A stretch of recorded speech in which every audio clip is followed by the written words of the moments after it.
A single phrase, no kings, moving from whispered flyers and group chats into city streets, classrooms, and living rooms, turning a private worry about power into a public question. Who watches the watchers? This is a story about how ordinary people, civic groups, and unlikely coalitions build a decentralized protest movement to answer that question, why they called themselves No Kings Where, and when they marched, who organized, and who showed up, and exactly how a loose alliance turned a slogan into mass action. It is not a manifesto. It is an attempt to map what happened, clear up how it started, and explain the methods and meaning behind a movement born out of a broader fear of democratic erosion. Who started it? The movement did not spring from a single leader or a single organization. It grew from a coalition of progressive groups, community organizers, unions, civil liberties groups, and digital networks who shared a concern about increasing executive power and what they called a slide toward authoritarian habits. The name No Kings was chosen deliberately. It is short, visual, and accusatory without relying on policy jargon. For many participants, the phrase translates a complex worry into an actionable demand. No unelected power that behaves like monarchy. Those who coordinated anchors and trainings included established organizations with national reach, as well as smaller local groups that handled permits, first aid, legal support, and safety training. This distributed setup meant the movement could scale quickly and rehearse mass action without a single node that, if removed, would collapse the effort. What did they protest? The heart of No Kings was a set of linked grievances and simple goals. Protesters opposed policies and actions they saw as centralizing power in the executive, eroding civil liberties, and normalizing force as a political tool. But this was not merely a policy list. For many, it was a moral line, protesting what feels like the erosion of norms that keep elected power accountable. The movement focused on visible symbolic moments, an anniversary parade or a president's public appearance, and used them to highlight a pattern, not just an isolated policy. The tactics were old and proven. Marches, teach-ins, coordinated social media, pushes, human chains, and symbolically timed actions designed to make a question viral and a crowd visible. When journalists tallied numbers, organizers emphasized nonviolence and training, while critics tried to pin labels like extremist or Antifa to delegitimize it. The movement's public-facing materials leaned heavily on safety briefings and de-escalation trainings to keep the message anchored to peaceful civic action. Where and when did this swell into a national moment? The movement's first mass moments clustered around coordinated days of action. One notable wave took place on June 14, 2025, when hundreds of actions spread across thousands of towns and cities. That day was chosen for its symbolism and coordination potential. Anchor events in major cities drew large crowds, while smaller local gatherings created a noisy, distributed presence that made the movement hard to ignore. Organizers planned follow-up dates and trainings into the fall, aiming to keep the pressure on and to move beyond a single-day spectacle into a sustained civic conversation.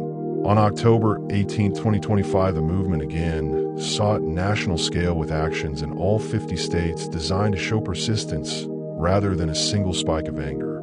These dates and the way local chapters synchronize them are what transformed a slogan into a recurring civic ritual. Why did so many people join? The answer sits at the intersection of concrete policy fears and cultural resonance. For some, participation was a direct response to specific policies, raids, changes in court-packing rhetoric, or visible deployments of federal forces. For others, it was generational, shaped by social media amplification and a heightened sense that democratic norms could be lost quickly. Movements grow where narratives match lived anxieties. The organizers were explicit about one strategic insight: mass nonviolent protest can shift the political frame by making dissent ordinary. They used proven organizing tactics: neighborhood canvassing, affinity groups, rapid legal support, and visible safety planning to lower the threshold for participation. The public messaging mixed practical policy demands with a moral ask: defend institutions that permit peaceful transitions and citizen oversight. The result was a heterogeneous crowd: parents, students, older activists, union members, and people who had not attended a rally before. How did it work in practice, and what does it mean going forward? Practically, the movement relied on decentralized logistics. Local teams handled permits and street marshals, while national coalitions provided script signage templates and legal hotlines. Training sessions on know your rights and de-escalation were widely advertised and sometimes recorded, making civic safety part of the public offering. Media strategy also mattered. Coordinated hashtags, short explainers, and human stories helped translate a dense political critique into shareable moments. The deeper question is whether this model can sustain pressure without burnout or co-optation. Social movements face three predictable challenges: internal discipline, narrative control, and the risk of violent incident or misinformation undermining legitimacy. No King's organizers try to mitigate these by emphasizing nonviolence, rapid response teams to correct false claims, and a rotating leadership model that trusted local autonomy. If the movement endures, it will be because it converts episodic outrage into durable political institutions. More voter registration drives local meetings and policy campaigns that translate the energy of the streets into the slow work of law and ballot campaigns. If it collapses, it will be because the attention fades, or because the movement's flexible structure becomes a liability when quick collective decisions are needed.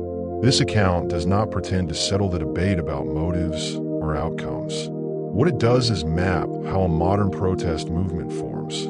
A simple phrase that captures a fear-rapid, decentralized organization that allows scaled, deliberate safety and training, and a media strategy built to make a moral frame stick. No Kings is a case study in 21st century civic friction, an organized reaction to perceived concentration of power, and a reminder that in democracy, sustained public attention is a primary check on authority. The movement's future will be decided not just in the streets, but in courts, city halls, and election offices, where protests either push real policy shifts or fade into the background noise of political